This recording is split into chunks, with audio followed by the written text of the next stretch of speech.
Johor மூவாரில் எண்ணெய் தீர்ந்து போனதால் நெடுஞ்சாலையின் அவசர பாதையில் நின்றிருந்த லாரியை மோட்டார் சைக்கிளில் வந்த இளம்பெண் மோதி பரிதாபமாக உயிரிழந்தார். பிளஸ் நெடுஞ்சாலையின் 136.8வது கிலோமீட்டரில் நேற்று மாலை 6:30 மணிக்கு அவ்விபத்து நிகழ்ந்தது. லாரியை அவசர பாதையில் நிறுத்திய அதன் ஓட்டுநர் மற்ற வாகன ஓட்டிகளுக்கு எச்சரிக்கை விடுக்கும் வகையில் பாதுகாப்பு கூம்புகளை சாலையில் வைத்துவிட்டு உதவிக்காக பிளஸ் பணியாளர்களை தொடர்பு கொண்டார். அப்போது பின்னால் வந்த மோட்டார் சைக்கிள் லாரியின் வலப்பக்க நுனியை வேகமாக மோதியது. இதனால் 22 வயது அப்பெண் தலையில் படுகாயமடைந்து சம்பவ இடத்திலேயே மரணமடைந்தார். லாரி ஓட்டுநருக்கு காயம் ஏதும் ஏற்படவில்லை.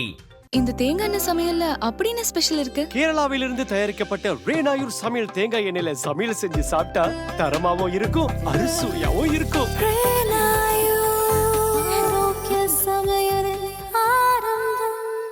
விலையோ மலிவு, செலவோ குறைவு, தரமோ உயர்வு, மனமோ நிறைவு.